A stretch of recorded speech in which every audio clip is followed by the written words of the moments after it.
right. Man, let's go. Tino from Tundra Tribe. Yeah. Ah, man. Welcome to the My Tribe podcast. All right, good to be here. Good to be here. So grateful. Very blessed to have crossed paths, man. We ran into each other at a cold plunge event and happened to, actually, the friend I was with spotted your hat. Yeah, that's right. And she's like, yo, Tundra Tribe, what is that? Da, da, da, da, da. This exact one, actually. Was that actual one? It was this exact one. Wow. Yeah. And I'd say from there we connected and kind of, Isapalooza was starting on the back end of where I was at. I was going, and I'm like, I think just getting underway, and it was about getting the right people in place, and let's just say the universe of God put us together, and it's been a blessing, bro. And it was a lot of work leading up to that first event. That was like kind of the biggest blowout, when it was just trying to scramble, and you're like, oh, we're gonna do it 2 weeks earlier than expected. And I'm like, oh, geez. Like now I'm like rush shipping cold plunges down and all that. But and I didn't even have the saunas at that point either. I don't even think I was selling them back in the. Oh no, I was. Those steam saunas, the Tundra Hut. I don't even think I had really started that phase of the company yet. Dude, it's I'm out of my mind. I move fast, and it worked though. That's a blessing that you can fucking keep up, or I know. Now I just got to get those big cold plunges, which we should have this year. We're going to release the release of them. Yeah, I know.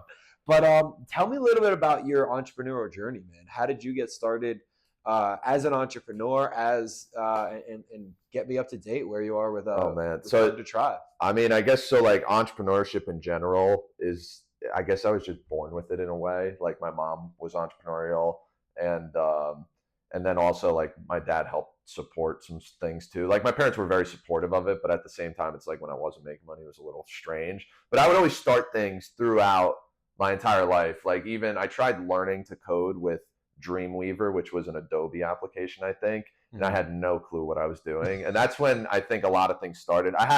I actually had the lemonade stand with some friends back in the day with my brother, and then these like girls we grew up with. We just put it on the corner of like this beach club place that we were members of back in the day. And that's kind of like one of the first things I probably did. I mean, I think a lot of people relate that back to like shoveling snow, lemonade stand, all those things to like kickstart your entrepreneurial journey. But I can't even remember it really. I remember the lemonade stand. Wow. And then everyone that was in our friend group tried getting involved, because they would show up throughout the day and be like, I want to make money with you guys. And we were like, whatever. It wasn't about the money. It was just fun. Okay. But that was funny back in the day. How old were you? I don't even know. I was probably 12 or 13 or something back then. That was a while ago. I don't know. I might have been honestly like 11. I can't really recall, to be honest, but I do remember doing it. And That's awesome. But anyway, like going way fast forward through high school, I didn't really have any entrepreneurial things going on. In college, I think I started in an architecture major, and then I don't know, like out of nowhere, I was just like, I did very well with it, but just the atmosphere I wasn't a fan of. I wanted to like go build mansions and stuff, and they were like, oh, you're going to be building skyscrapers, because I went to a university by New York City, and I was like, I don't want to do that. But that was kind of their training model. It wasn't to like, I don't know, I just liked houses forever, and they were like, you're not going to make money doing that. You're not going to be able to do that. So once I heard that, I was like, I'm leaving this degree. I'm going to something else. So I went to business, because that's when I kind of went to this business conference, I think my sophomore year. And it was in Hoboken, like right next to Manhattan, like overlooking. And it was this like competition where they picked like a few people from our college, and I ended up going as part of this group of like 5 or 6, I don't know, random kids from our college. I think we were in every major basically, but I was new to like a business major. And then I was chosen, and I don't even think I've talked about this story in forever, but we started a random business.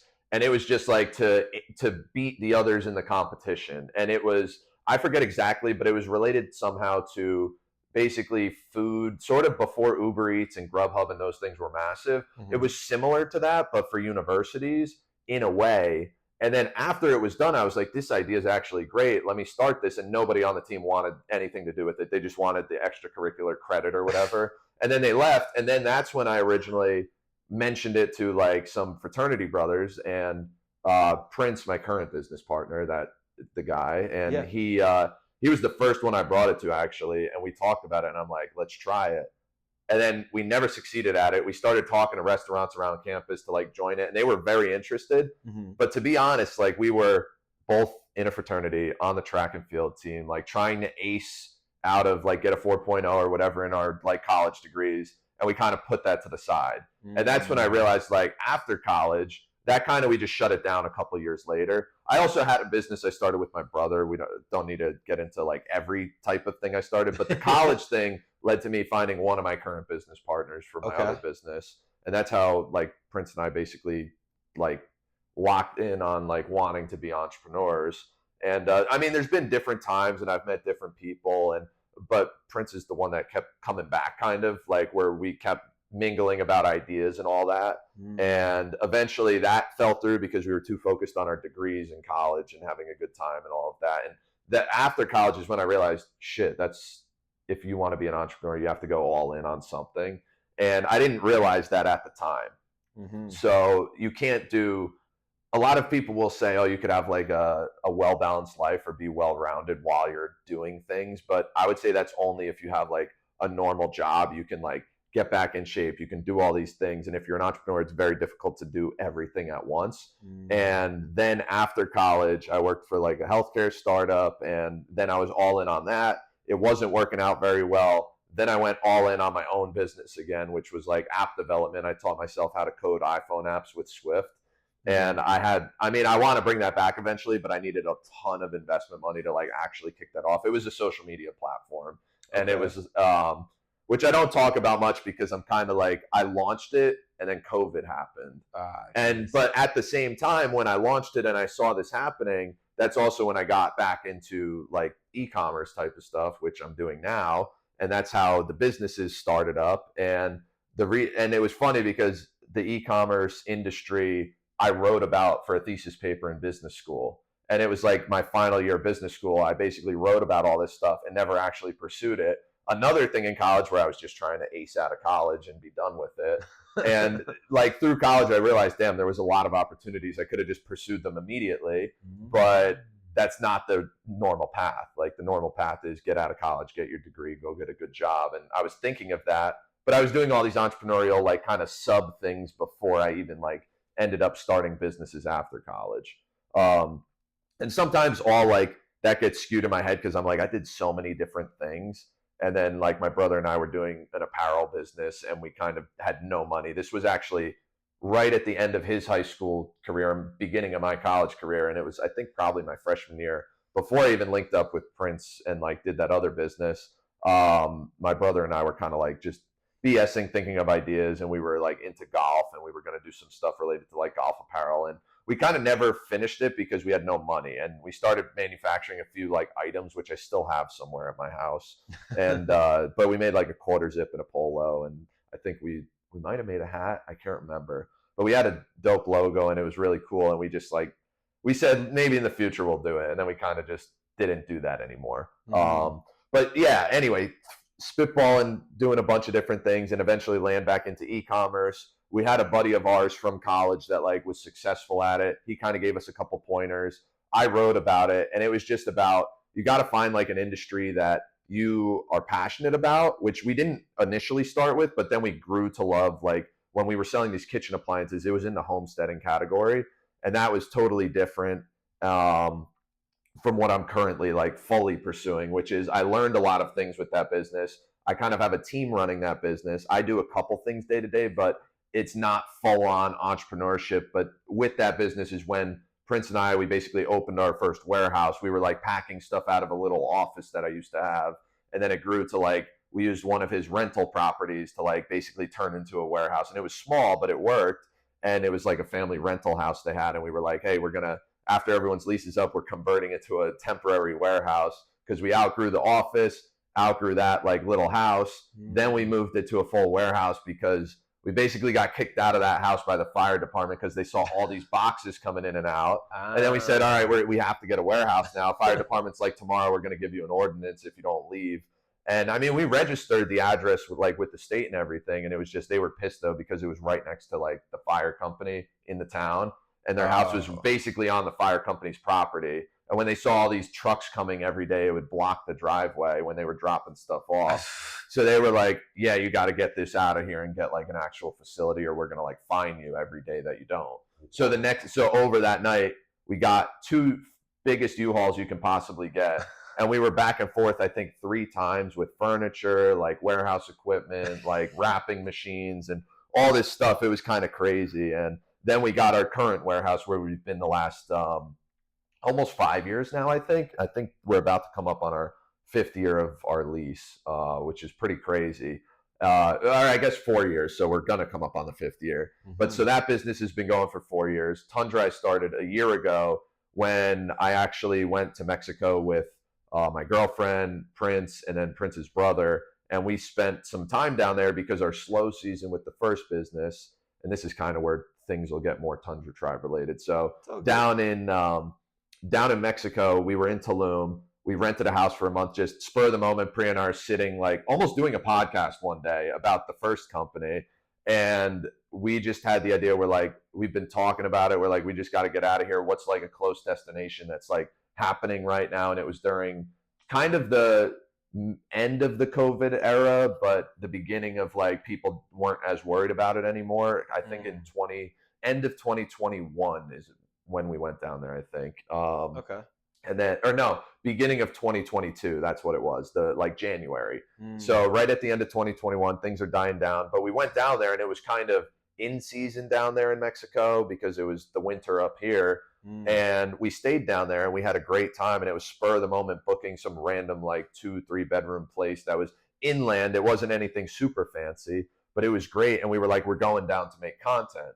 And part of that content, I was going to basically document everything I did to start the company, sort of like making a lesson program / course, but it wasn't like I wanted to really, I mean, at a time I was like, I should just document all the knowledge I did with the first business, because so many people would just ask me and be like, how did you open this warehouse? How'd you start up a business? And how'd you do all these things? And I'm like, I should start from scratch and just create a new business, and while I'm down there and see if I can do it fully remote, and then when we get back I could order all the product, get everything to the warehouse. And this wasn't Tundra Tribe at the time. I was selling some like backpack item just to document how I started everything else, and just use kind of like a random product in there, and then just say you can basically be successful on Amazon with like selling a product, or go on Walmart.com, and you could just launch anything as long as you're passionate about that product. So I basically documented the whole thing. I have like hours of coursework of how I started that. I never released any of it, because what ended up happening was, in the process of doing my entire recording and starting it, I started selling this like product before it even like was produced. I started pre-sales and all that. And I actually I lowered the price to start getting a lot of sales influx to like build momentum. And I had, I think, like almost a couple thousand of these. Like, they were honestly like these diaper bag backpack things for like newborns essentially. And it was like, it had this convertible like changing station thing. It was really cool, but it was a new product at the time. I liked it. I was like, this is a great idea. You can make a great business around like newborn products, and it's a great industry if like you're just starting. I mean, there's a lot of competition, but I was like, let me create this backpack. And I still have some in my warehouse to this day, just as samples that like I'll use someday in the future because it's a great thing. But I had some company buy out basically the couple thousand units I had. One day I wake up in Mexico and I have like, I don't know, $6,000-7,000 worth of sales on like this thing. It wasn't all of them, but it was a huge amount of money just like in my account. And someone messaged me, they're like, oh yeah, we're buying a bunch of them. We're going to put them in these stores that we have, and we're just going to resell them for a little bit more. And I'm like, all right, I don't care. I'll sell out of them. But in the midst of that, I was like, well, now I'm out of stock for 2 months. So I'm like, let me look into it. But I was on the fence about it because I was like, this industry is strange. And then I said, what if I go to something else? And then I was like, let me look at other products, because I liked it and I liked the whole concept, and I built the whole course and everything around that product. And I said, let me start from the beginning of it and start rewatching my course to see if it actually works. And I picked a new product, and it happened to be that like portable cold plunge. And that's how I got into that, because I was interested in like the whole wellness industry. And Prince would cold plunge all the time. He had one before, like it was cool. Yeah. And we used it a couple times. I mean, he would use it almost daily back in the day. And then it was crazy because it just kind of was serendipitous in a way where we knew what the cold plunging industry was before it was popular. And we just had never thought, like, I never thought to pursue it because I was always interested in that. And then like sauna therapy and like all that's becoming so popular now.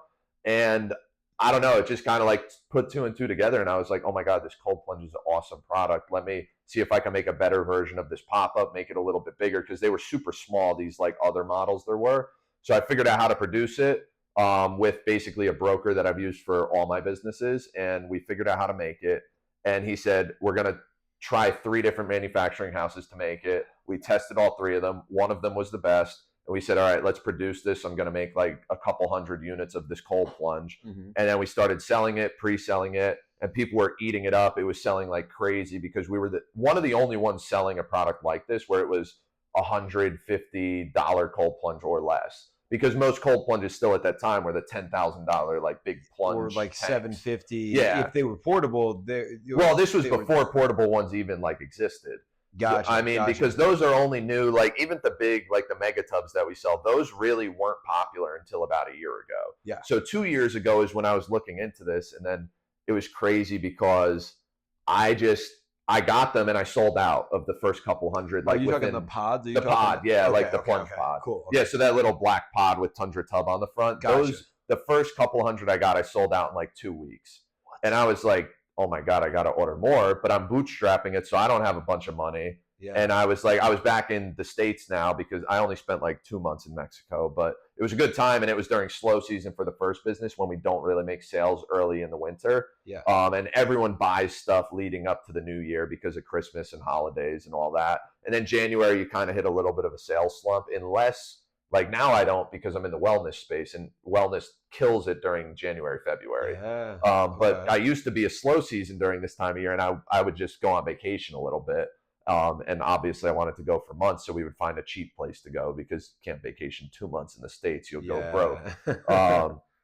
So then I came back, started getting more of these like pods to the plunge pods over to our warehouse. And then I started helping because we didn't have the capacity to do this. So I started packing a bunch of them with our other main like guy that would pack stuff.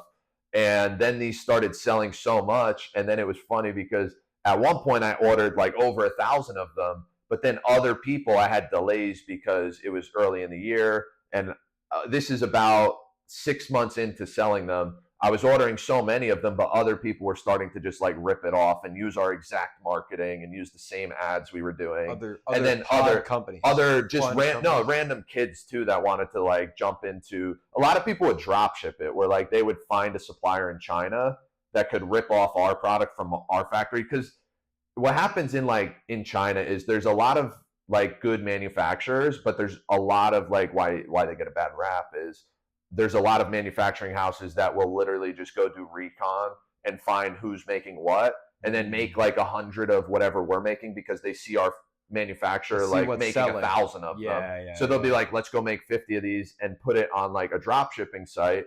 And then you get random kids from wherever that are like watching these new, how to drop ship and make millions of dollars. And they'll be like, I'm going to use this. They find this other like kind of scammy Chinese house that manufactures stuff. And they'll be like, hey, we have these products available. They'll have a catalog of hundreds of different products, but no specialty in anything. Mm-hmm. And then you can say, I'm going to put this on a website. And then when someone orders that product, they could mark it down in price, but then you're just getting it shipped from China, which might take a month or two. And then we had the competition of lowering our prices to compete with like people that were just buying those. Those ones run into a bunch of issues. The good thing about when we produce 1,000 of those, we have good quality like manufacturing. We have like quality control too, where like each unit's inspected, filled with water, make sure it works. There's no holes, no kinks, none of that stuff. So that's the good thing. And that's where like a lot of people confuse drop shipping with e-commerce. Drop shipping's like you're honestly just buying something from the manufacturer in China and they send it over to the country, where something like what we do is, which like what Apple does is they make an iPhone in China, it goes to a separate place for inspection, then it comes into the States and it goes to all the Apple stores. So that's similar to what you do? That's basically what we do and what almost every company selling a physical product does in the States. It used to be you manufacture it here in America, and then you get it to your warehouse, and then you distribute it from there. Yeah. What happens now is most products are made in China, They go to an inspection facility. Then they go on one of those cargo ships, get sent to the country. We send, basically our logistics company picks it up at the port. We distribute it amongst warehouses. So whether it's Amazon's warehouses, Walmart's warehouses, or our warehouse in Jersey, it goes to one of those places depending on what we tell the logistics team. Okay. And then what happens is, if it's at an Amazon warehouse, we run basically an Amazon website listing, and then people buy it from Amazon. Same thing happens at Walmart. We have like our own account with Walmart.com. It's not like in stores, but Walmart.com competes with Amazon. And then we have our own website, like TundraTribe.com, for example. And if someone buys it there, usually it's the lowest price on our website, because Amazon and Walmart take 15% commission just from making a sale. So on our website, we can give bigger discounts. We can sell them for cheaper. So if people buy them there, it's usually the best deal. And we get the money directly to us, where Amazon will hold your money hostage for like a month or two until they pay you. So you have to kind of front the money. I mean, not knocking it though, because Amazon brings you hundreds of millions of customers, but there's always like there's little fine print that a lot of people don't think about there. So they don't give you the I recently heard that they don't give you the information either. No. So that's purchase from you. So one of the most annoying things, we always have like customer support cards, which, I mean, if anyone sees this and ever wants to sell a product, you should add something that says like, call this number or email this help at whatever your website is.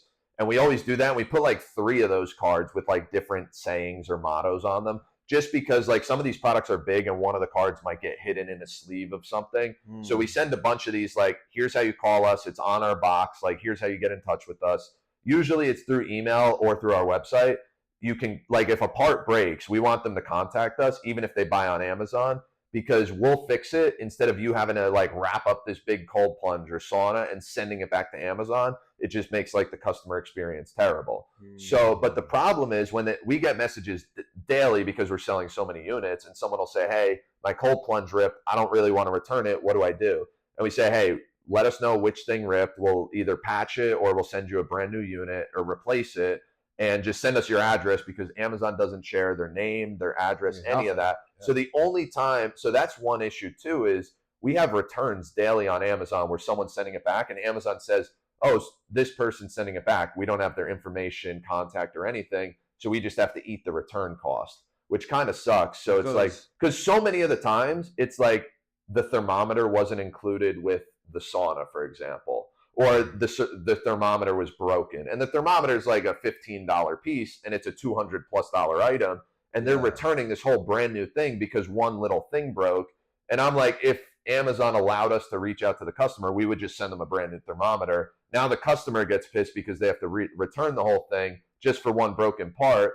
But the customer were like, why don't you contact us? But sometimes they just never read the box. They don't do that. And they don't read the instructions. Yeah, and they're just like, oh, I'll just return it, get a brand new one. And then that sucks for us because now this customer that bought it just gets a brand new one. We've also had times, which is funny, and I made a video, I think, on Instagram about it for Tundra Tribe, but it was funny because when I went through a bunch of our returns, so Amazon will get the returns, and if it's missing something, Amazon marks it as defective. They send it to our facility in New Jersey, and I go through a bunch of these returns with one of our like team members, and we'll be ripping apart stuff. We'll document, like take pictures of, okay, this is this scan code that Amazon put, and then we'll open it up and see if they actually included everything. What happens in certain instances, some people scam on Amazon, is they'll buy like our cold plunge pod, and ours is a lot better than a lot of the other ones out there that are like, because you could buy those cold plunge pods for like $30, but they last 2 tries and they rip. Yeah. Ours, like, we have like basically 180-day warranty on ours, so like 6 months until it rips, and then we'll just send a replacement part for like the cost of shipping, essentially. And what happens though is we got one of those cheap, shitty knockoff cold plunge pods from like one of the best sellers that sells it for like $29.99. Ours is $75 to $100 depending on where you buy it. And someone packed in one of our cold plunge boxes a return from Amazon. They kept our cold plunge and returned one of the shitty ones. So we can report them and they get banned from Amazon. Oh, wow. Which is great. Like if Amazon, or they give them like a strike on their account, or they block them from buying stuff for like 6 months. So there's a lot of people that do that.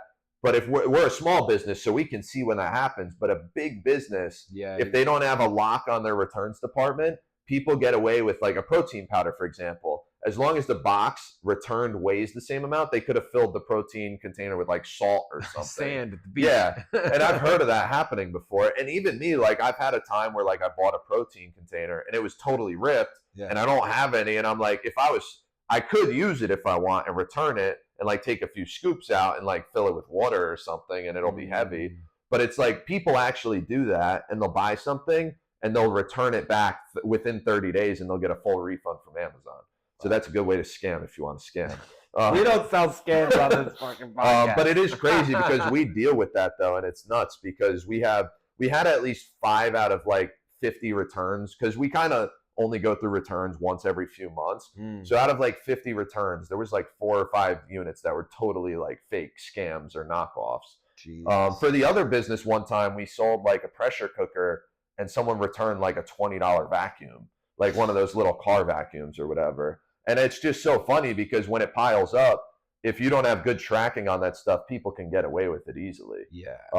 Especially with Amazon. And we have to bargain with Amazon to get the money back for it and like complain about the customer. You have to prove a case. Yeah, we have to prove it. So we have to send Amazon like a dozen photos every time it happens. So we'll take pictures of every side of the box, take a picture of the barcode, all that stuff. But what's one of the biggest challenges you've had to face opening these multiple businesses, e-commerce, and yeah, what's the challenge? I would say trying not to do everything myself or like for the other business with my business partner and myself, like doing everything by yourself is always, I can be a perfectionist sometimes. So I want to make sure everything is down pat, secure, like there's a process to it, but I always do that. And the process is usually in my head. So recently I've been trying to, like I used to, is document everything. And I'm just a disorganized person with a lot of that sometimes. It's also because I'm like, I'll do it better than someone else that I hire sometimes. So I might as well just do it because by the time I teach someone, I could have just finished the task. So one thing now, which I'm getting better at, is kind of delegating. I think that's a pretty common thing. And I think it's kind of for any niche or any industry, you have to learn how to kind of tell other people to do certain things and how to teach them to do that. And it becomes difficult for me because if someone makes a mistake, it's hard not to get mad at them. But it's like, I'll never grow if I have to do everything. Like there's no business out there that's $1 billion company. Not that that's what my goal is, because that's crazy. But there's no $1 billion companies that have one person running the whole thing. Yeah. It's like you have a team of 100 people doing things, and then you have managers for different levels. And that's what I'm trying to learn now. Like, obviously, I can't just go hire 20 people, but I could hire one person this month and 2 months later hire another person and start delegating certain tasks that take up a lot of my time. And that's been kind of difficult to figure out, like the hiring process, essentially. That's probably for all businesses I've done, is getting more people on the team is one of my struggles for sure. What do you look for when you're interviewing somebody? So for customer support, a lot of it's outsourced. So for that, it's one thing though, is people don't like talking to outsource. Like a lot of the time customer support is in the Philippines or like different places out in Southeast Asia. And the Philippines especially has a great workforce for customer service, and it's a good rate. And we pay above like market rate by almost double for like what their salaries are. So everyone that we hire loves us over there. And then like if we're doing content or media or anything that is really, you need to see the faces behind the brand, usually it's hiring someone from the US and we're getting an American in there, especially like with Tundra. I love having my face on it. When I hire people, I want to get people from the States primarily to work at Tundra, unless like we expand to Europe, then I would get someone over in Europe to help out. But it's hard figuring out who to hire, because especially when you're going for customer support, that's like the main thing we're hiring. Most of our team is customer service usually when we're hiring. And you have to find someone that like speaks good English. They know how to like basically write, because and they also know how to be like kind of real, because in the era of AI and ChatGPT, one of the things, especially with Tundra Tribe, that I want to continue pushing is when someone reaches out to us, I want them to feel like they're kind of part of the tribe or part of our family. I don't want them to think like, oh, it's just, because even still to this day, like when I'm wearing something or like different clothes, like, I mean, this company I got these pants from, they screwed up one sweatshirt I bought, and it took them like 2 weeks to respond. When they respond, it was like a computer bot type response. And it was funny because I'm like, this company like seems so American, so they're based out of here. It was a golf brand, and I'm like, their customer support like sucked. And I'm like, I'm hiring people that aren't even from the US and the support's better. And it's because I'm like, you can't use ChatGPT to just make your response. You can use it to help, but when so even with interviews, it's like they would just respond with like some ChatGPT-esque like AI response for their like applications. And then when you interview them, you could tell if like they actually know what they're talking about. You didn't write this shit. And I would say now that's the hardest thing with hiring.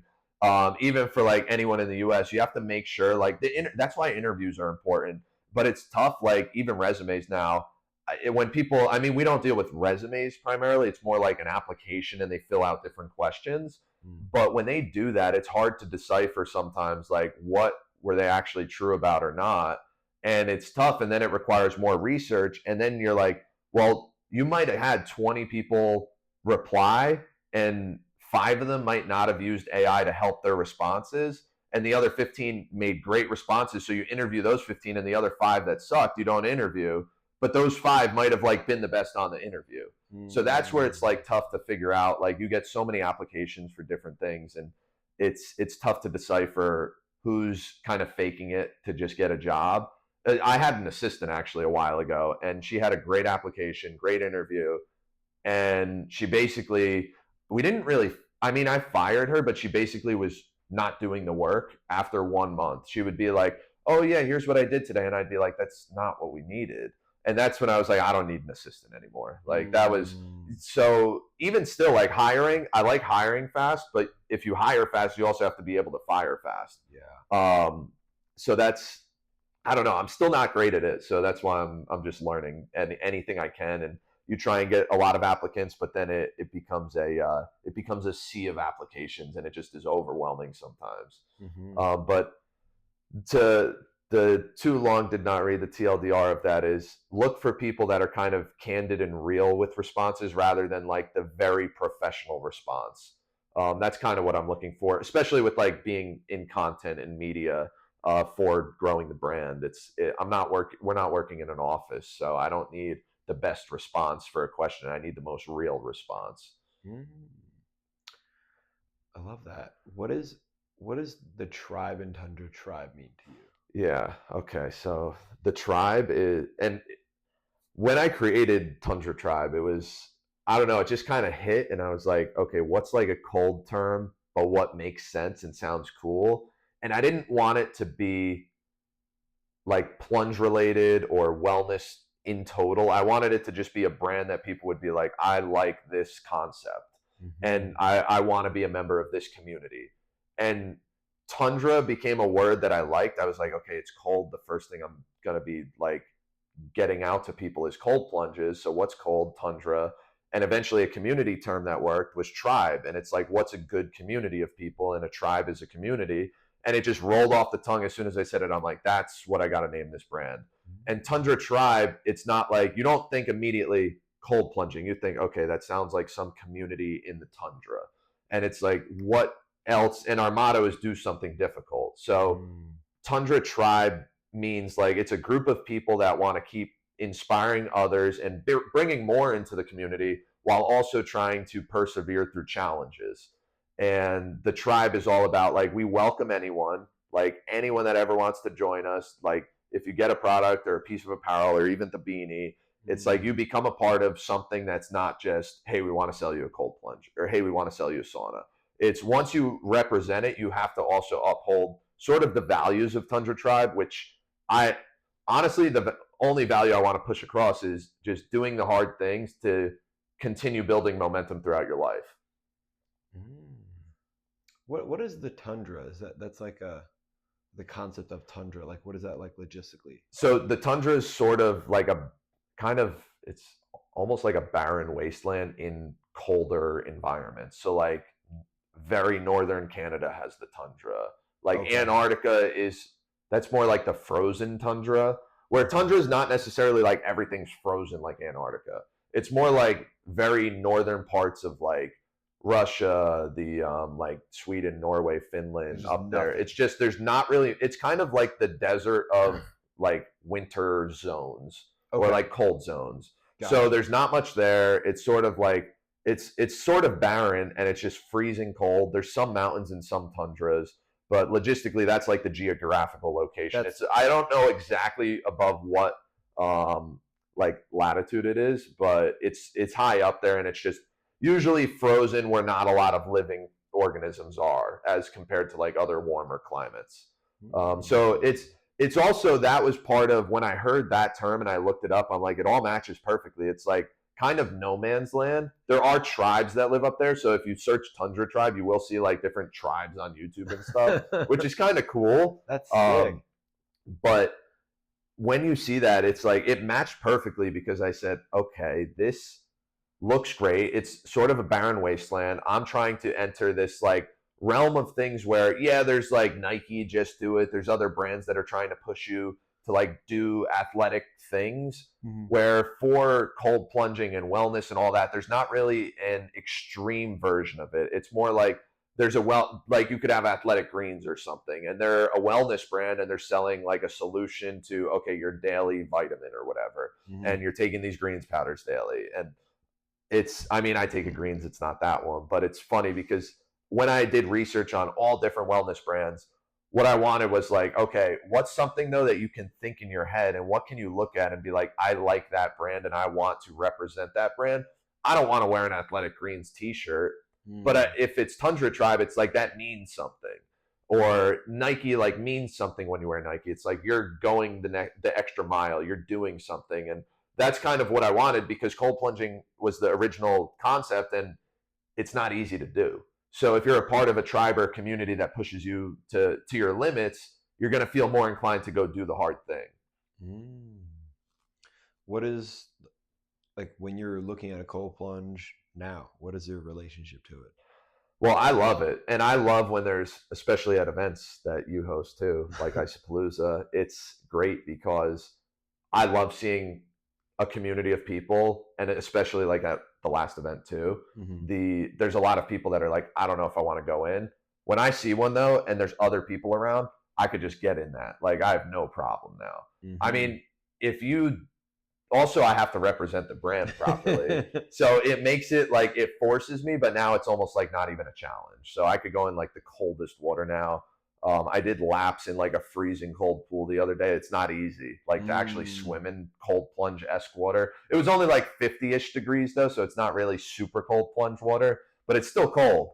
Yeah. And it was after a workout. I'm like, let me just do some laps, and it was freezing, and I'm like, I'll still do it anyway. And there was no one around. It was super late at like midnight or something.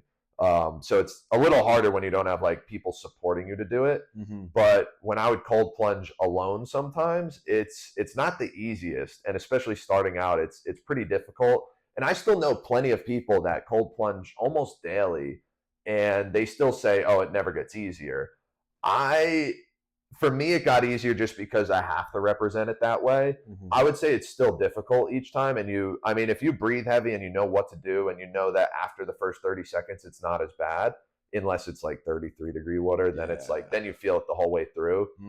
It also, there's certain plunges that are like super freaking expensive that are like whatever, 15, 20 grand, that it keeps pushing the water at you. So like if you're in a river that's freezing cold, it's way harder than just jumping in a pool that's freezing cold because the water will keep splashing you. And something about the motion, it's like you can't relax in it. Whereas a cold plunge, you can actually get in there and you can kind of like meditate, relax a little bit for a few minutes and then get out. Whereas if you're in a river doing this, it's totally different. Or if you're plunging in an ocean, it's like the waves hitting you. It makes it, and obviously here in Florida, you're not like cold plunging in the water, but people do it up back in Jersey where I'm from, and they'll like go in the water and just jump out right away. But it is funny because now I know, like if I ever do like a polar plunge or something, I could legit just jump in and I could chill in there, and other people will jump out right away. Even at the cold plunge events, there's people that'll go in for a minute or two, and at the other event, I was just chilling in there for like 10 minutes or whatever because it wasn't super, super cold. And it was funny because my relationship to it now is great. I love doing it. I feel great, and I know the benefits afterward. So I'm like, if once you know those things, it makes it easier to want to go do it. what's your advice to somebody who's never cold plunged before or is interested in getting involved with the Tundra Tribe, but maybe a little, hesitant or nervous? They're excited about their New Year's resolutions, but they're not really ready to make that commitment yet. Well, what do you have to say to them? All right. So that's an easy one, but good one, because a lot of people will see cold plunging, and I get comments all the time that are like, I could never do that. Mm-hmm. It's so easy if you just start at 70 degrees, you put it out there, then you go to 60 degrees, and then you do 60 degrees for like 7 days straight, which you won't really get the benefits 60 and up. You get them from 59 degrees down. Mm-hmm. You get more of them from about 40 to 50 degrees. Below 40, you don't really get extra benefits. So you don't really need to do the extreme, which is like 33, 34, 35 degrees. And that just hurts. Like, you go in there for a minute and you come out and you're as red as going in 50-degree water for like 15 minutes. You're even more red from 1 minute in 33-degree water. Fahrenheit, that is, and 0 Celsius basically. But if someone's starting, you just gradually get into it. And I mean, people say it doesn't get easier, but I think it does get easier. So that's one way, is go like 70-degree water to 60-degree water for a week. And then you drop it down to you drop it to 58, then to 56. Then, and you can measure this based on like a chiller, which will regulate an exact temperature for you. Like, we do sell a chiller that does that. And people love it because most of our customers that we've talked to that have bought the chiller, it's called the Hydro Vault, and it's like a 1 horsepower chiller, hooks up to the mega tub. Most people use it at exactly 50 degrees, or it's in Celsius right now. So they'll program it to 10 degrees Celsius, which is around that temperature point. Some go it's usually people use it from 8 to 12 degrees Celsius, which is a prime, it's easy to do every day. It's not too difficult. You go in there like 3 to 10 minutes, depending on how long you can last. You really only need to be in 3 to 4 minutes to start getting the benefits of cold plunging. So that's what I recommend to people, is set your timer for 3 minutes, keep it at one level, like 60 degrees, drop it to 58, 56, 54, until you get about 50, 49, 50 degrees. And then I don't really ever recommend going colder than that. You don't really need to. If you want quicker benefits, you can lower it to 40 to 42 degrees and then stay in for 3 minutes instead of staying in for 6 minutes at 55 degrees. And you get similar style of benefits from it, like reducing inflammation, basically. That's one of the biggest things I would say. And that's what a lot of people actually message me, and they're like, does it actually work for that? Which I say it does. And that sounds sort of I guess, physician level term with inflammation. And a lot of people have different diets to reduce inflammation. Like some vegan, I don't know if keto lowers it, but I know the vegan and vegetarian diets lower it a ton. If you don't want to do those, you can just get a cold plunge, and it does similar type of effects. Now, I don't really know all the science behind it. Yeah, and the other benefit, though, which I talked about in a short video the other day, one of the most important things, especially for newbies getting into cold plunging and joining the tribe, is it's all about the mental capacity that you have and the perseverance for you to actually tell yourself you can get in there and then get out a few minutes later. And regardless of the physical benefits, the mental benefits are way beyond that. And I would say most people are using a cold plunge for the mental benefits rather than the physical benefits, because it gets you in the right mindset where you can take on any challenge throughout the day, because you just did probably the hardest thing you're going to do all day. Yeah, the mental benefits, man. I mean, I have one at my gym down here, and you set that timer. It's like you just don't let yourself get out before. Yeah. And I feel like if I didn't have the timer, if I'm sitting in there, it's like, oh, well, I'm good. I'm done. Yeah. I didn't make that commitment to myself. Yeah. And I mean, what kind of mental benefits did you specifically get from cold plunging, and how has it helped you in your life? Because mental benefits that's just kind of out there. How would you specify that? Yeah. So the mental benefits, basically, I mean, the main thing is challenging yourself to accomplish something. And it's one of the quickest ways to accomplish something that's extremely difficult. So whether you're stuck in a job that you can't really leave, and you're Like this is one example I like using is people that are working somewhere, they hate it, but they have to make that money in order to get to the next phase of their life, or they're paying off a mortgage or paying for a new car or paying for something or raising a family. It's a difficult thing to do. And some days you might be looking in the mirror at yourself and saying, oh my God, this is so hard to make it through. But just to get through that single day, it doesn't have to be every day. But if you cold plunge, for example, first thing when you get up and you tell yourself, I can accomplish anything, you go, it's basically a momentum builder to accomplish the longer things you want to accomplish in life. And it's something you can basically write off as a win immediately in the day if you do it first thing in the morning. So people use it for different things. The first way I ever used cold plunging was first thing in the morning, you wake up. Some days you're like, oh man, I don't want to wake up because I'm going to have to get in the cold plunge. But if you wake up and you jump in that thing right away and you're trying to challenge yourself to accomplish something else in life, if you can do that for a few days straight and you say, I'm waking up, I'm getting in the cold plunge for 5 minutes today and tomorrow and the next day, and that's going to be the first thing I accomplish every single day, it builds your momentum to accomplish even more. Because going in a cold plunge for 5 minutes one day, you're not really accomplishing much. But you're telling yourself that you can accomplish anything because it's so difficult to do that it changes your mindset to actually become someone that can start and finish something. So if you don't do that and you say, I don't want a cold plunge, or if there's a cold plunge available and you're like, that's too hard for me, you're wiring your brain to not want to do something that's really not that difficult. And if you do that thing that's difficult, which keeps sounding like the motto, if you do something difficult and you accomplish that, you can check it off and say, I could do anything else, because what else is going to be harder today than sitting in freezing cold water for 5 minutes? There's not much usually. Do you have a real life example of where you've, had to reflect on the perseverance of being in the cold plunge? Let me think. So that's a tough one. To accomplish something else. I would say when I was starting Tundra Tribe, there were certain days when it would be because I was doing this in New Jersey and it started in the winter when I first really started getting traction, and it was 0 degrees out. And I would have my Tundra tub, the cold plunge pod, it would be frozen out my front door, like under a patio. And I would have to sledgehammer or break the ice open to get in that thing. And just all the amount of effort and work to do that, it would take me like 10, 20 minutes to get it ready to actually go in, because it was so thick of ice that I would have to smash it. And the walls of the tub would freeze over and it wouldn't leak or anything. And that's when I knew it was that's when I knew it was a good one. Yeah.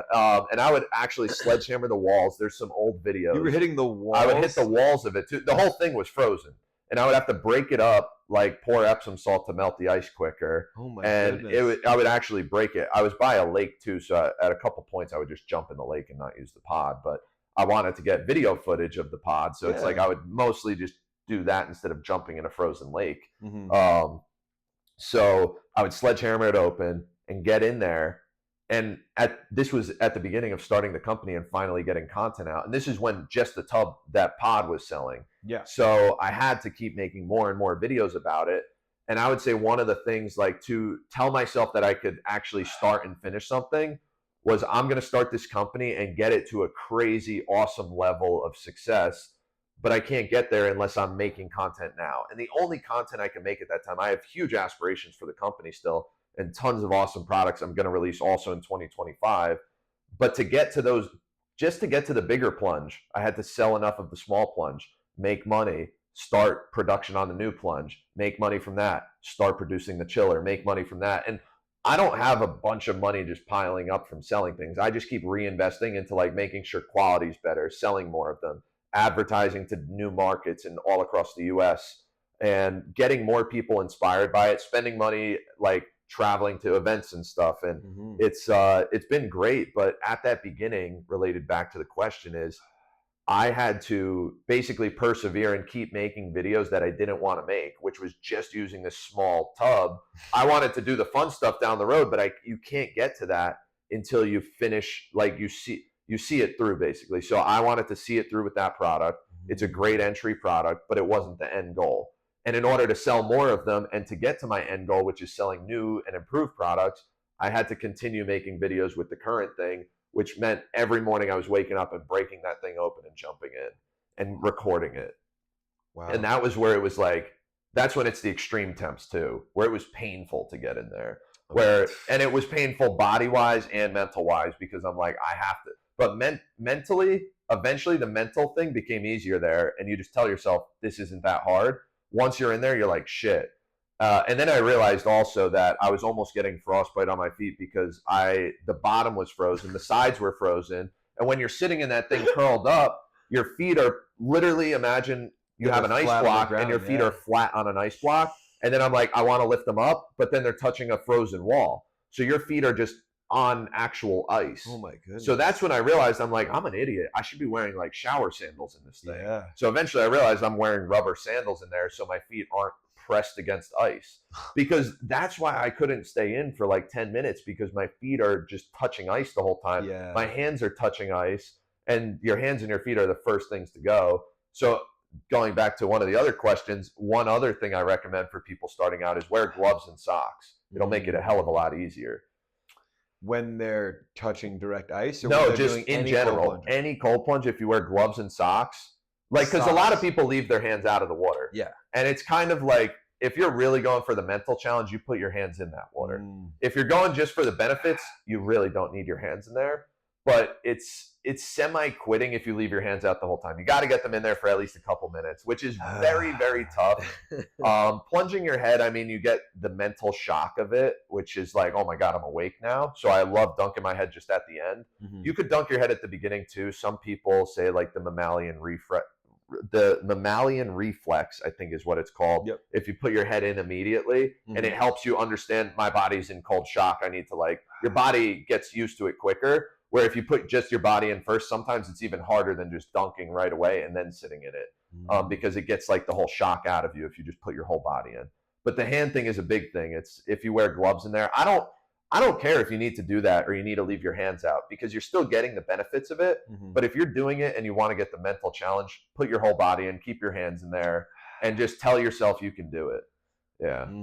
I faced that this morning, man. Yeah. I went to the plunge, and I'm sitting there, my arms are up. I'm like, I'm doing an upper body day today. I don't really need to do, the whole thing. I don't need to do the whole thing. And my knees bother me. So if I get my lower body, it's good enough. I got it, and I'm like, what, dude? What kind of Mr. Isopalooza would I be if I wasn't putting at least up to my nipple line? I'm getting and the jets blow right on your hand. I'm like, oh my God.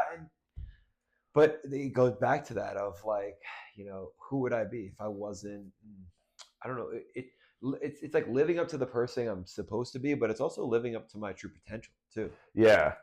And if you kind of half-ass anything, you're not giving it your all. If you're not giving your all to anything, then what are you also, after the cold plunge, what are you gonna like go 80% instead of 100% on? And in life, if you're not giving 100% at something, you're not truly passionate about it. And now, again, I don't want to knock anyone that wants the benefits of a cold plunge and you go in there and you're like this with your hands. That's totally fine, because for physical recovery and for reducing inflammation and all those great benefits, you could keep your hands out. It doesn't really matter. But if you're going mental benefits wise, get your hands in there for at least some of the plunge. And again, when I'm chilling in there and I'm just trying to, like, when I did a leg day and I want to recover them the next morning or whatever, and I just sink my legs in, I still go up and get the full body in there, but I'll sometimes leave my hands out because I want my legs in there for 10 minutes straight. Yeah. And keeping your hands in there for 10 minutes straight, I'm like, I'm not doing this for the mental challenge right now. Like, I'm doing it for my leg recovery. There's different intentions, certainly. So I don't want to knock it if people are doing that. And especially if you ever count at the Isopalooza events, who has their hands in versus not, I think it's only 1 out of 10 people plunging actually puts their hands or head in. Yeah, it's kind of funny. I've noticed it, but it's because I know these things. Like, most people think I'm in there fully and their arms are out here. I'm like, well, you're doing a great job still, which is awesome. But they're getting into it, because a lot of people never did it before, and they're like, I want to try getting in a cold plunge. And then the saunas too. I mean, when they're outdoor and the super hot, that's a great thing to test people's stamina too. But it's a heck of a lot easier just jumping in a hot sauna instead of jumping in a cold plunge. So it's the two extremes, but I would say the cold side's a lot worse. Yeah. It's definitely, it's more of a, like, it's a slow burn for the sauna. Yeah. Like there's a like a level of, they call it heat exhaustion, Yeah. that kicks in, but that's not until like the 15-20 minute mark of Yeah. being in the sauna. And then it's really tough. Like if you hit that heat exhaustion point, it's tough. Yeah. Now, what do you think is tougher, like being there, or the first 30 seconds of a cold plunge, or the first, like, let's call it the first shock of a cold plunge? Yeah, that is tough, because I remember at our old apartment here, we set up the Tundra hut when they were first like created, and we put it out when it was summertime in Florida, in Fort Lauderdale. Ooh. And we had it cranking at full temp, because I'm like, let's see how hot this thing gets. And it was like 180 degrees in there. Wow. It was so, like, the thermometer broke at that point. It so just to give some reference to everybody, what is the Tundra hut? So the Tundra hut is our steam sauna. So it's not a dry sauna. A lot of people are 50-50 on calling it a sauna. It's either a steam room or it's a steam sauna, whatever you want to call it. But it has Tundra hut. That's what it is. But that's why we call it the Tundra hut. And then people know what it is from that. Yeah. But the thing that's cool is we are going to release like an infrared dry heat panel in 2025. Okay. So you can have it as a dry hut, or you can have it as a wet hut, which is the steam. We might sell it as two fully different units. We might sell the component to make it a dry heat unit.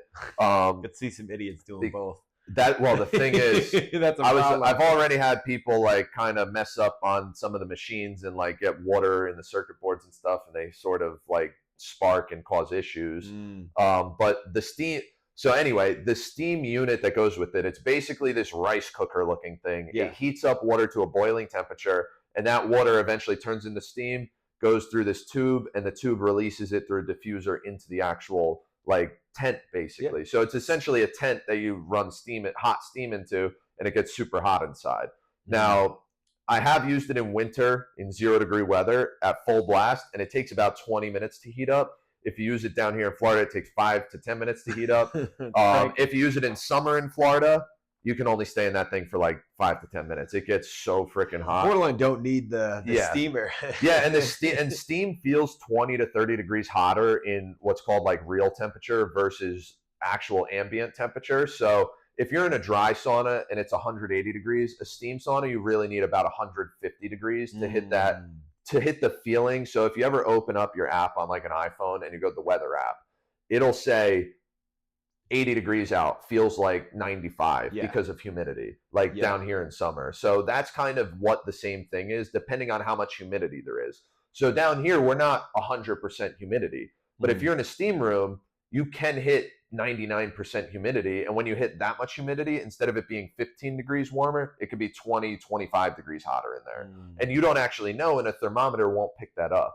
And then the thermometer that we include, it's nothing crazy, but it's like it's one of the cheap waterproof ones we could include and not raise the price a bunch. It's a basic waterproof thermometer, and it goes to like 120, 130 degrees, but sometimes it won't register it because there's so much wet heat in there that it won't even know how hot it actually is. It has, I'm sure it has a lot to do with like the body temperature of the person or people in it, number one. And also, like, you know, going back to it, the water heat is dispersed through the air. So you're going to have hot saunas. Is going to take a lot longer for the air to get hot and then actually fill the room and then get to you. Exactly. As opposed to the water in the air, filling the air, and then the water is on your skin.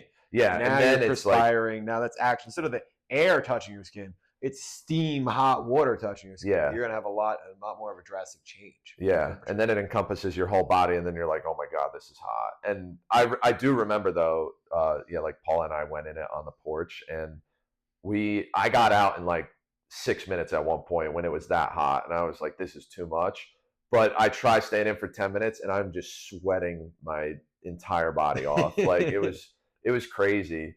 And I mean, we actually are releasing like our 3rd generation steamer that goes with it. Okay. So it's called the steam generator. So it generates steam through this pipe and through this boiling water system.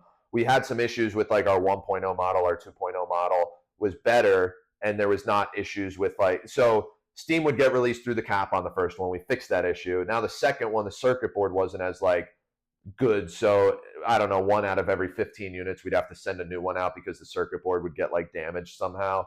Or if there was a leak and it would like, basically the circuit board would get waterlogged and not work anymore. Okay. So now the 3.0 model, if anyone starts buying it a couple months from now, that model's like this, it's almost like $100 unit we're including with it now. The other models were like whatever, $25 to $50 for us to make. Okay. This one's going to be great. We're probably going to raise the price on it because it's just going to work a heck of a lot better. But it's a really nice looking thing. It's going to be a bit bigger too. It's going to be great. And I'll probably send some down here because they'll probably work better for events for quicker heat up. Okay. Because some of the ones right now, like when we have the events and people are in and out. You're so opening that once flap. You open that flap, like, and someone else goes in, if they leave it open for too long, a lot of the steam dissipates. And then someone goes back in and they're like, what the heck? And then if the water runs out, you got to tell people, hey, wait 10 minutes. We're adding more water. We're going to refill it. And that water needs to boil. Yeah, so hopefully the new steam unit that we're getting is going to be a lot better for production, and it's going to be a lot more stable for just having the hut running constantly. So this is like wood, like fake wood laminate floors in this room right here. If I wanted to have a Tundra hut in here, would I have to be worried about like damaging my floors or anything? So not at all. You will get condensation. It comes with this round mat, which says like "Welcome to the #tribe," which is great. we like throwing our little logo or anything on every. That's important, bro. That's awesome. Yeah, I'm thinking about redoing the mat actually because now I'm like, wait, I'm paying for the print job on this mat, and it's literally this little thing. I'm like, I should be like going all out with the design of this mat now. Like I'm paying enough. The mat actually is one of the most expensive parts that like we were including on it at a point. Wow. And it was a big upgrade because a lot of our competitors, like we were actually one of the first ones to sell this type of thing too. And it's funny too because it's not like anything crazy. It's just a tent, and then you hook up a hole through the tent like in a certain design manner, and you just add a steamer, and we can add other components to it. And we actually have some insane designs that we're working on releasing and patenting down the road for it. But those are obviously unreleased, and we don't want anyone to rip them off before it's like secure. Don't release them yet. Yeah, so. And we do have like a bigger sauna we're going to release this year too, which I'm super stoked about that one. And it'll be great for events where you can fit like 4 to 6 people in it. And it'll be the wood burning stove in there too. So it'll be super hot, but it'll be dry heat. So it'll feel different. Okay. But it'll be great. There's only like 1 or 2 other companies that exist selling a similar product. But same thing happened when I was selling the Tundra hut. I was the 3rd person to the market with a similar style product. And now there's dozens of them all over, and people will buy them from Amazon, and they'll buy the $110 version instead of our $220 version or $250 at a time. So it used to be like $300 when we first made them because they were expensive when we were only making 100 of them. Now we're making thousands of them, and they're a lot better quality now, and they're cheaper because we're making so many. But it's funny though because even with like the Plunge pod, with our mega tub, with the inflatable, with the Tundra hut, so many people will just rip off the design concept and the actual like functionality of it if it's not patented. Even if things are patented, people rip it off and then they just go bankrupt a year later because like someone sues them. But when these things are created, like I'm first to enter on a lot of these products because the theory and the concept behind it, if you're not into wellness, you don't really know about these products. And when you are into wellness, you start seeing things on the cusp of like what's new, what's hot, what's going to happen next. That's why like even our red light therapy products, there's not a lot of people that sell, like I didn't even talk about that yet, but that's a whole new industry too that's like still very skeptical for a lot of people. But when we release something like the Tundra hut, all of a sudden like a year into selling it, so many people have knockoff versions, and then people come to us and they're like, I want to buy yours because I had one and it sucked.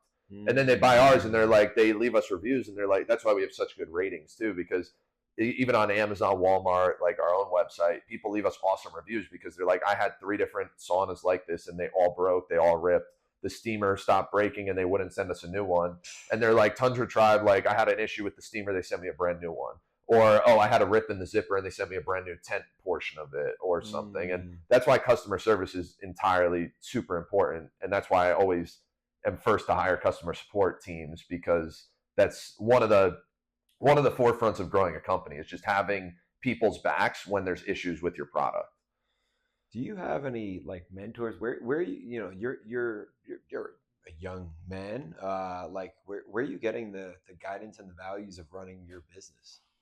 Oh man. So to be honest, like no real like specifically business mentors. A lot of this is like paving my own path and seeing what works and seeing what doesn't.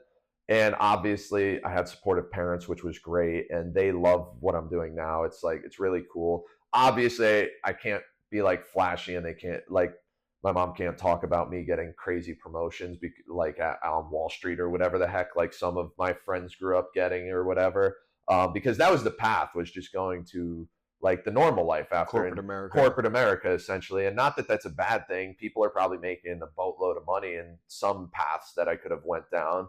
And it wasn't about that though. It was about, I just always had ideas in my head that I wanted to extract and execute upon. And even though they didn't work for almost 10 years, like now that things are finally working, it's a process and it's a learning phase. And if I had someone that had started like, let's say a business selling specific products, it would have been good to talk to them originally. I'm a member of a couple of groups that like you can join, and there's other entrepreneurs in there. And like going to Isapalooza, there's tons of entrepreneurs at it, and it's great conversing with a lot of these like folks that started something and went through similar like the trials and tribulations of starting a company and seeing what works and what doesn't, going bankrupt and like closing down a business. And I've talked to plenty of people, but I've never had like a specific person that's opened and closed multiple businesses that said, oh, I started something new, here's exactly what I did. It was mostly like I would get tidbits of information like, okay, what are people buying? And I would see somebody with something successful, and I would ask them like, okay, what are you doing right, or do you have any advice? It's usually just like bits of advice here and there from like family and friends that were in something where I could extract value from.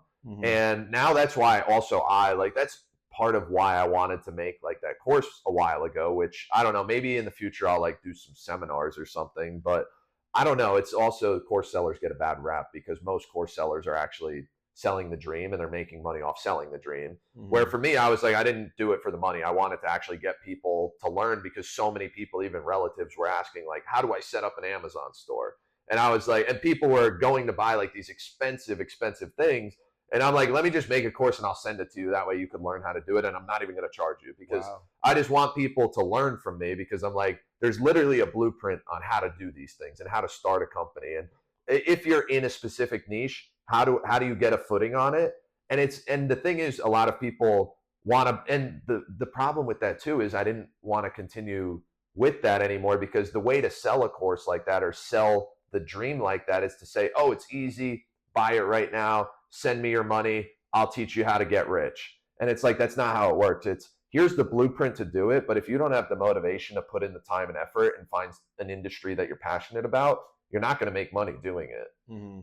So that's kind of what I related it back to. But yeah, to wrap that up with the mentor thing, like I really wouldn't say I had an exact mentor for any of this, but I do have a lot of people I look up to that I could ask questions about certain things. Yeah, man, I have to say, like, you're a man of character. You seem to, like, when you say you're customer service driven. Yeah, I can't express how thankful I am for your involvement with Isapalooza. And I meet people that along my path, and I'm always like, all right, this is a nice guy. This is great, initial interaction, but I'm always like they call it the jaded, right? To be jaded. I'm always looking out like, where are they gonna fuck up? Yeah. Where am I gonna see that like slip of character? What they're talking about? Are they actually gonna be there when they say they're gonna be there? Are they actually gonna do what they say they're gonna do? Yeah. And I can't say once, man, that you've been a bullshitter, you've been a liar, you've never been any of that. And I got just thank you from the bottom of my heart, man. Yeah, of course. Speak to your character. It's and I could see why, I don't want I don't want to say without guidance that you've been able to be successful, because like you said, you've had guidance, but yeah, to me, it's almost a no-brainer why you're so successful, because you're character first. You're just a great person. And I think that speaks through the do something difficult, the whole Tundra Tribe, all of that is really, it's authentic. I think it's really authentic. I think that's why it's something that catches on, man. People see you living the real life you're talking about, doing something difficult, opening and running multiple businesses. Yeah, that's kind of, I've always lived by it. Even before I started Tundra, it's like, I mean, certain times of my life, I'd have those stints where like, maybe I slacked off a little or I had a great time when I would travel and I would be like, I'm getting out of here for a month. And I would leave and just go have fun. And I would party a little too hard sometimes. But then when I get back, I'm straight to it. And I'm like, well, I had fun. Fun's over. I got to just hustle now. Dude, you grind, man. That's what it comes down to. Yeah. It's and I love it. I mean, if you work at something you love, I mean, I know Isapalooza, we still can grow it a bunch. And it's like, if you enjoy doing it and enjoy hosting, and I enjoy setting up and like meeting new people and getting people involved with that. And it's great promotion, obviously, for the products too. But that's just the secondary thing too. It's great to just like a lot of businesses now are they're online. You never see them. You never hear about them until they're in a Facebook ad. And then now it's like, if you're not part of a community, a lot of brands are going to suffer, because it's very important to have that human connection, especially in the world of AI and robots and all of that now. And I think that's something you put together great, is we have that human connection at these events. I think we're going to have a lot of new ideas throughout this year, which probably after the podcast, we're going to bullshit about a bit. Excited about it. I have some tremendous ideas this year I'm going to release, which obviously we talked about it before. We got to get some prelim videos leading up to it too. We'll record that. But yeah, some sick ideas. I mean, yeah. How what do you have upcoming planned? Like, I guess I'll re-ask you a couple things just to throw it in there too. But what's 2025 looking like?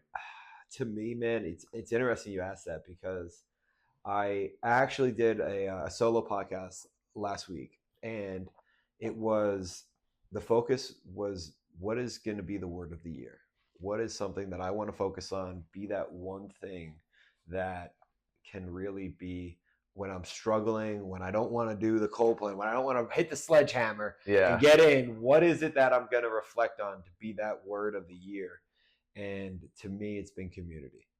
And that just, it actually came to me today of how I'm extremely grateful for the amazing community that Isapalooza has attracted, brought. Just, dude, like the people that come to these events, they're amazing people. Yeah. It's just like unreal. Such good energy people. Yeah. I'm like, I'm almost dumbfounded about how, like, wow, it just attracts the best people. Yeah. I would events. say Isapalooza also because you go to a lot of other fitness wellness events more than I do, but I've been to a bunch of them, and I've never met as many good hearted connections as Isapalooza has brought to me versus other events. Like, maybe sometimes I meet like great looking people at one, but they're not as sociable. Maybe I meet like really smart dudes at one, but they're not as sociable. And like Isapalooza just has that perfect balance of people that, I think it's also our location being in Fort Lauderdale. You get that mix of people north of us and south of us that kind of combine, and it brings both worlds of like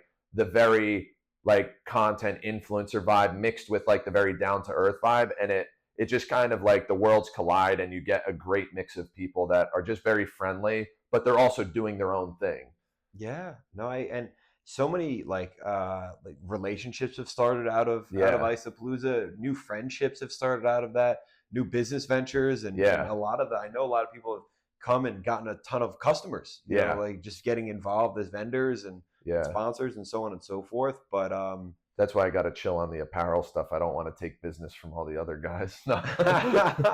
There's a lot of great apparel sales. Dude, shout out Nonstop, bro. I had his shorts on in the gym today. I know you were talking about wearing his shirt today. Yeah, we'll be similar type clothing, I'm sure. But yeah, I'll probably start more with bathing suits though, so no competition on that at least. There we go. Yeah, but Nonstop makes some great stuff, and I'm like, I even take some inspiration from like those shirts that I bought from him, and those are great.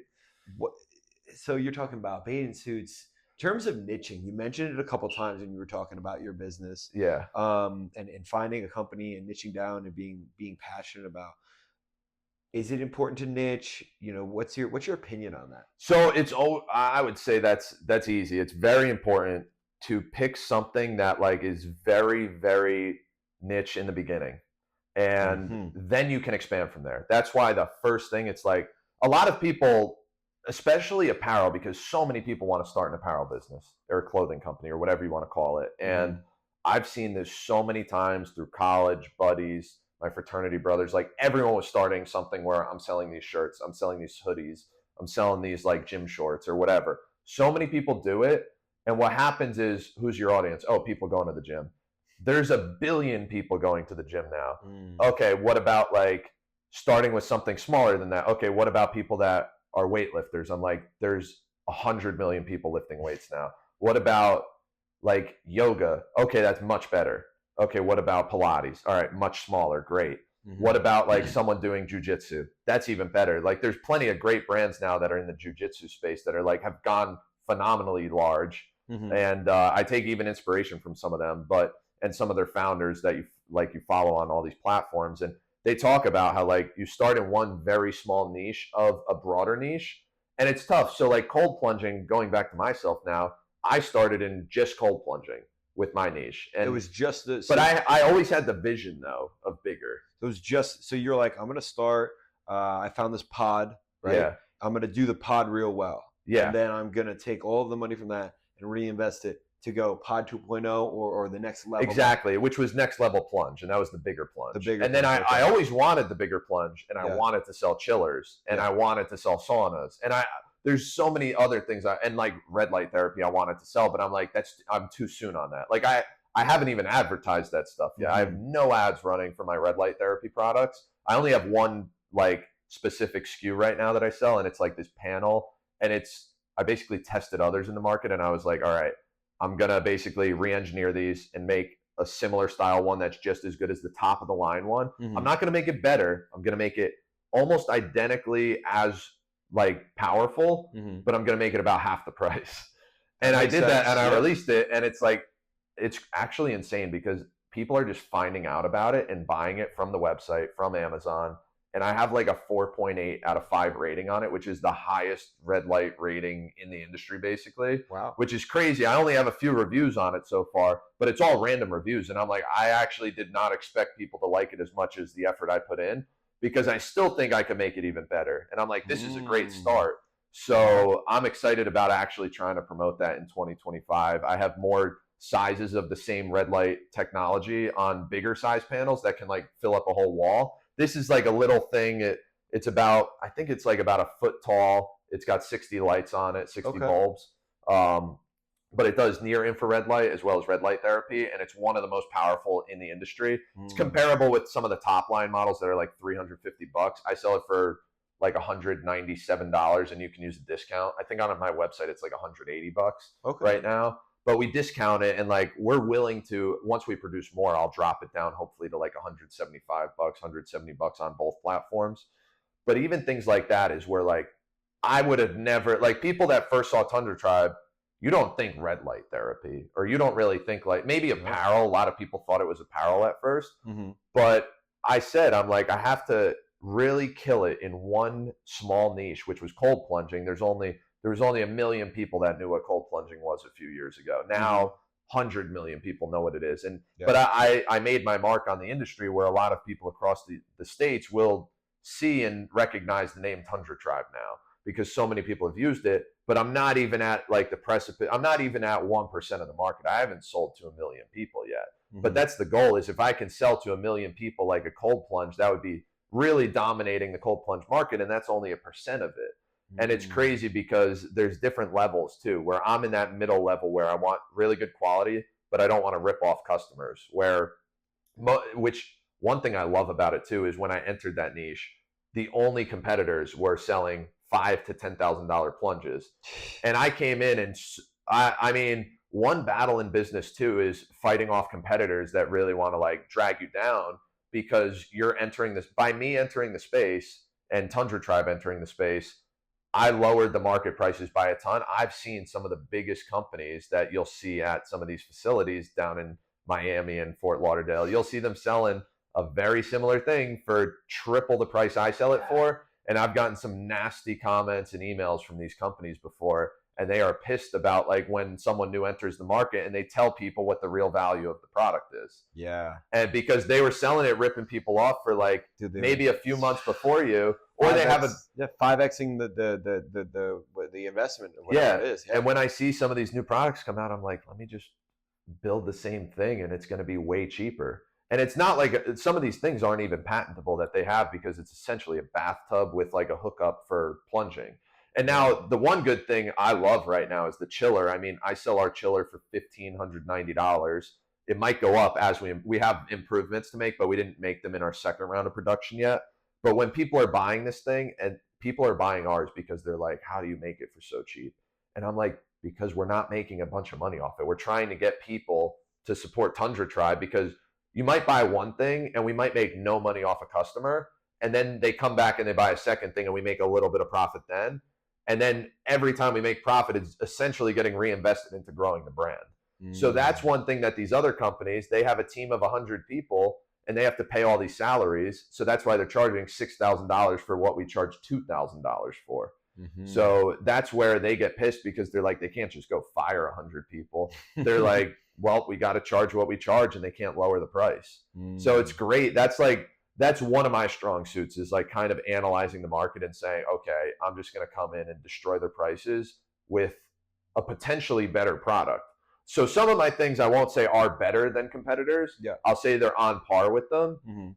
The Tundra Hut, I'll say, is better than any competitor that sells the same thing now.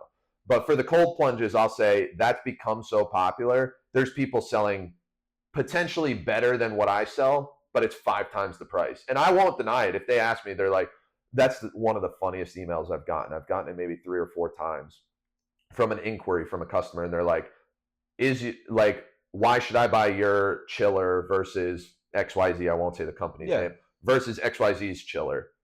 And I'll be like, I don't care if you buy it or not. I'm selling out of them regardless. I won't say that, but that's what I tell the team. And I tell the team, I'm like, if someone is bargaining with us for like price point, why is ours better, this and that, I'm like, don't argue with them. If they're gone, someone else is coming in because they're part of our mission, and they understand, like, okay, I'm not buying a $5,000 chiller. I'm buying a $1,500 chiller, and it might break in a year, but I'm not spending $5,000 on a similar chiller that also might break in a year, because that's how long the warranties last for even the top of the line ones. And then you have to pay for someone to come fix it. You pay for a repair part, $1,500. So it's like, why not just buy ours and, oh, it broke? Instead of a $1,500 repair part, we might be like, oh, there's a $300 repair part. We're going to send it to you and show you how to fix it. Or we'll say, send it back to us and just pay shipping. This is a year from now. Like, if something breaks in the first 6 months, we're sending you a brand new freaking unit. So it's like, that's where it becomes funny. And that's where we get people that, so anyway, the funniest emails we get sometimes is someone's like, why is your chiller better than XYZ companies? And I'm like, it's not much better, honestly. It's essentially the same thing. If you want to buy theirs, I'm not going to convince you. And I'll say it as the founder. I'll say I'm the founder of Tundra Tribe, and I'm responding to this email personally because sometimes my team gets stuck on this question. It's not that much better. It's about, do you want a cold plunge chiller for $1,500 that could break in a year, or do you want one for $5,000 that could also break in a year? They're all made in China. And that's one of the funniest things. Like, there's another sticker put on that one. Yeah, and they just mark it up a heck of a lot more because they have more people to pay on the team to like go check it out. And okay, maybe you can call them 24/7 and they'll pick up and they'll help you with the answer. But if it's broken, it's going to be the same process. You're going to have to send it back to them. They're going to have to repair it, and then they're going to send it to you, and they might charge a fee. I'm like, it's the same thing. It's just, you might email us and we might email you an hour later. And then it's like, that's where it becomes funny. And that's where you analyze the competition and you figure out, what are they screwing up on? How can you beat them? It's not about necessarily, most businesses too, it's not about having the better product. It's about having better service and having a mission that people can believe in. Wow, that's beautiful. What gives you the testicular fortitude to enter these markets that you've never been a part of? You're not a player in. What gives you the testicular fortitude to enter them? Oh my gosh. I can put it lightly. Oh my gosh. So one of the things is, I mean, I don't have the millions of dollars some of these other companies have to launch these types of products. And I guess part of the fortitude to have is part of just pushing into these new markets is just saying, I mean, if I see one, all I need is to see one gap in the market, whether it's with service, that's why I love apparel, because there's so many brands that just have terrible customer support that I've bought from, and I love these brands and I just love what they make. But then I end up buying from them and I realize they're not talking to me like, they're talking to me like a customer. Like, one of the main things is I want to talk to customers like they're a tribe member or a tribe warrior once you end up actually doing the plunge. So you become a warrior is kind of what our motto is too for that. So I see gaps all the time in markets, and anytime, that's the entrepreneurial mindset too, I guess I've been born with, is, and also have taught myself a bit through running companies, is I always, when I'm at a restaurant, a bar, at the beach, when I see people selling something, whether it's buying a drink at a bar, going to buy food at some new pop-up like shop that's making whatever crunch wraps or something and copying Taco Bell, whether it's at a beach and there's some vendor going around selling pineapples or mangoes that are fresh, I'm always thinking like, how can they improve their business? And sometimes it's a screwed up mindset, because I'm like, a lot of people out there just want to have something that they enjoy doing and they don't need to grow the business. But I've always had that mindset where are they screwing up and how can they be better?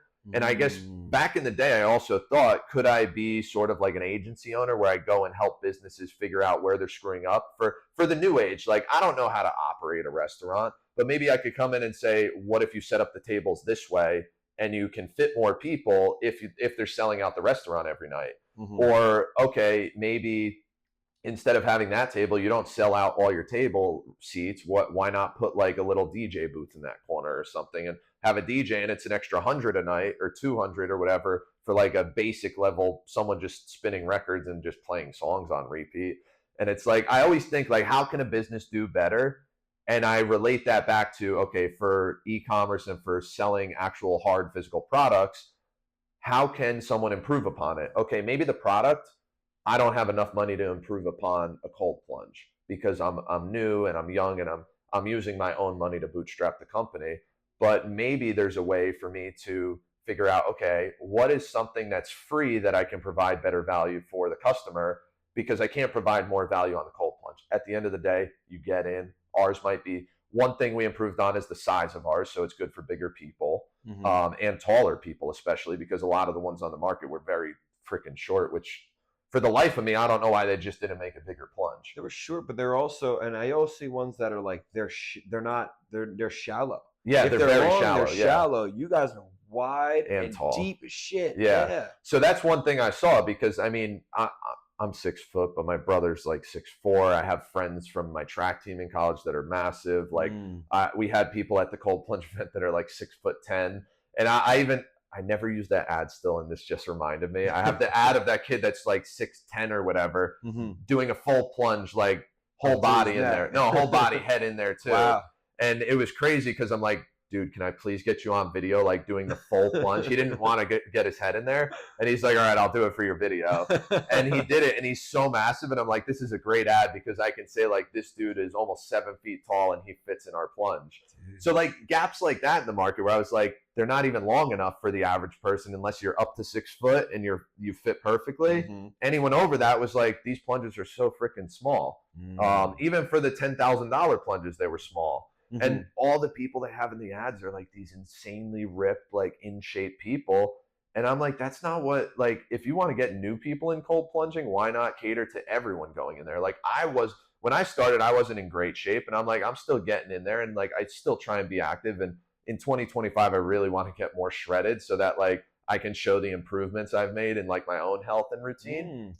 But I always have maintained a good diet and good physical shape because I'm always working out and trying to do great wellness things for my body and eating right and just being healthy overall. And I mean, just without going on too many tangents, it's just finding different ways that other companies are screwing up and beating them out, whether it's customer support, whether it's small improvements to product, whether it's making someone that buys from you feel like they're part of your family. And things like that is where I have the audacity to enter these billion-dollar markets. Yeah, I mean, have you always been that way? Is there a story that comes to mind from a younger time when? I don't think so. I think I was very competitive always, like in sports and growing up. And I think the competitive spirit is still alive through a lot of business. I think if you are very competitive and you're not like starting your own thing, it's very difficult and you're always going to have something kind of missing. And I think when the United States first was founded, everyone was very entrepreneurial. Everyone had their own like mom and pop shops on the corners. Everyone was doing their own things and it was very small. Granted, there was monopolies like the Rockefellers and all that, and they had the oil and gas and the big stuff. But there was always people being entrepreneurial, selling stuff because that's how the world worked. Now everything is very corporatized, if that's a word, and people are just going to big corporations, and most big corporations run the planet basically in the US at least. And I think a lot of the world is getting back to that mom and pop style thing where people are realizing I don't need to make millions of dollars at a big corporation over my lifetime. I could just live comfortably and enjoy what I'm doing. And I think a lot of that relates back to Tundra Tribe, where we don't need you to be the best person possible. And this resonated with me, like living my whole life. You want to be someone that you can respect and that you know you're trying your best without giving up throughout your entire life. And I think part of the tribe message is just getting like sort of the way I was born and raised and going through high school and college and the way my parents raised me and the way eventually through college and after I raised the rest of myself.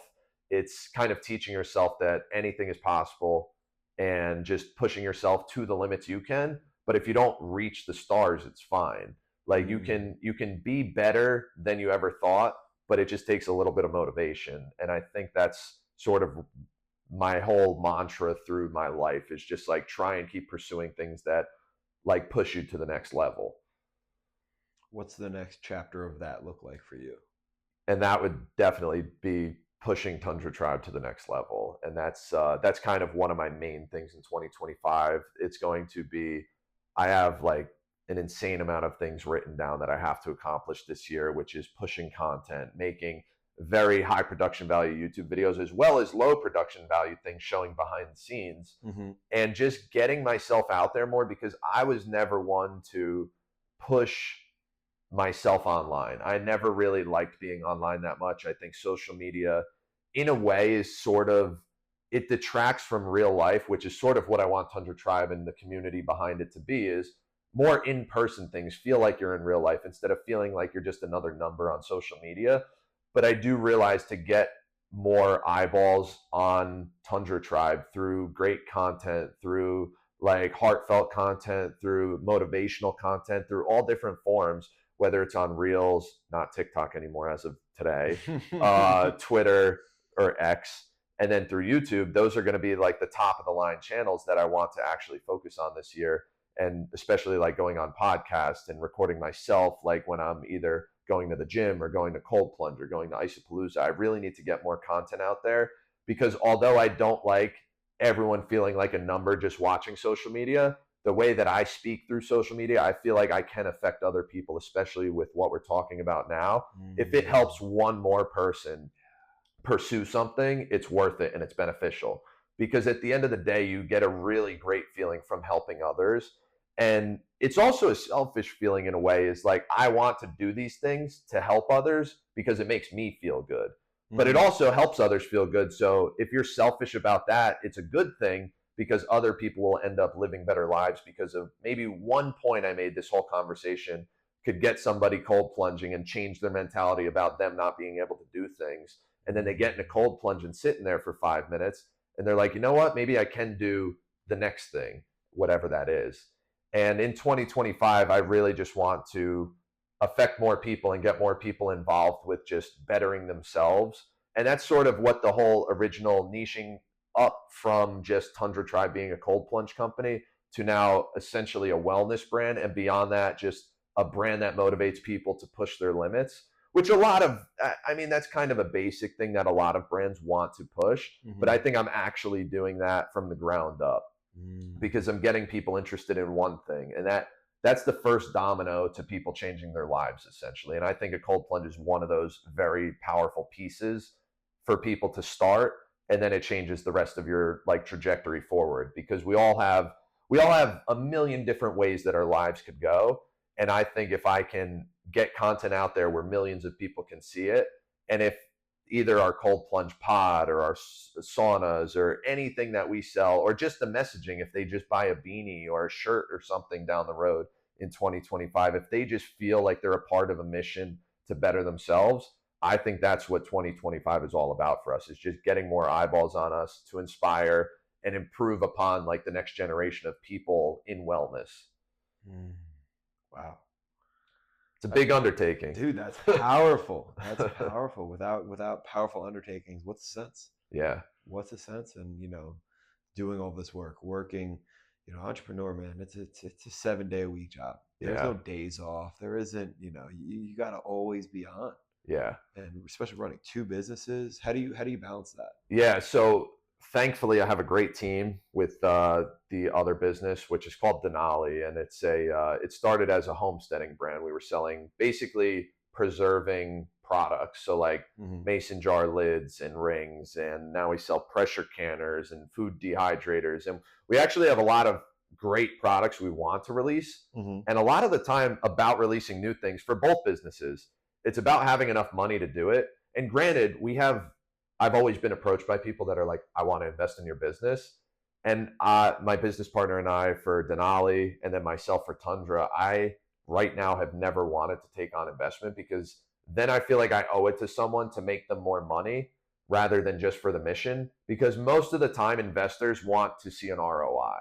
And for me, that's not the entire goal of both companies. It's to, like, especially with Denali, I know we didn't talk about it much, but we have a diehard fan base. And we have 100,000 plus people that have bought from us there that love our brand, and they are diehards, and they just, that type of customer too for that business, they feel like they're family. We have a lot of people that will like literally talk shit about other brands that are our competitors because they are so diehard for us. Wow. So if someone says something bad on our post, we'll have a riot in the comments sometimes of people just get them. Yeah, literally, it's crazy. And that's what I want to build with Tundra eventually, is people that like, I don't think there's anything to talk shit about for Tundra, but if there is down the road, I hope that our audience and our warriors in our tribe are going to come at that person that talks bad about us.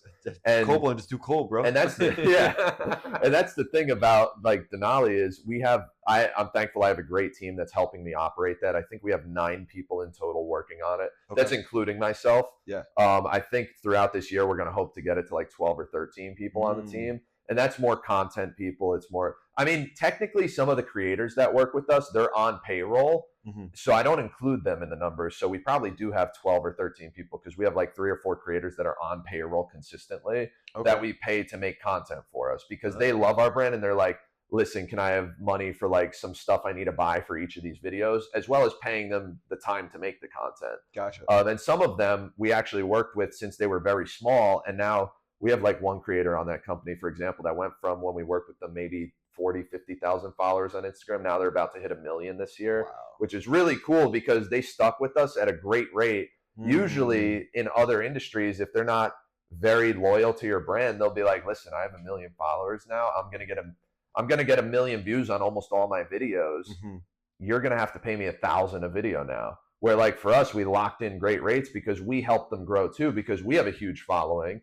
So, I mean, we have like almost 20,000 followers on our Instagram there, and another 5 to 10 on TikTok, which is now gone.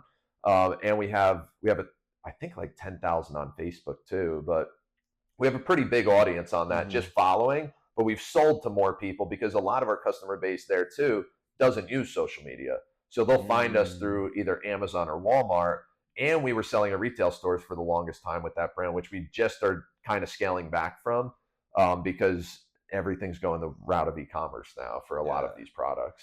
Yeah, but it goes back to you never forget who helped you out in the beginning. Exactly. You never forget that. And I'm sure that's why they are the way they are. And they're grateful for your support.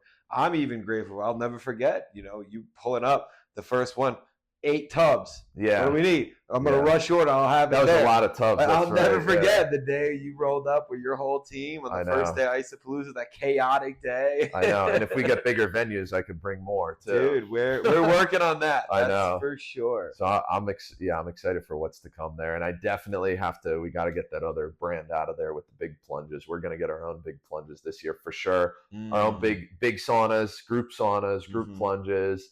And we're going to have some other fun plunge activities and YouTube style content hopefully coming. I'm just like, I got the itch to like do all this You're content. like giddy about it. But it's tough because the content's a whole freaking job. It's nuts. Like that's one tough thing why I have to hire more people to manage some of the day-to-day stuff at Tundra, because I love doing the content, but it's also, now I'm getting used to like putting my face out there more, which I originally did with Tundra. I said, you know what? I'm not hiring creators. I have no money to do this. Let me just do it myself. So I put my face on everything. And even on some of the packaging, my face is on there because I'm like, I don't want to pay someone royalties to like have their face on every box. Yeah. So, and we have some wicked cool boxes, like the designs when someone buys one of our products too, and they unbox it. It's like one of the greatest experiences.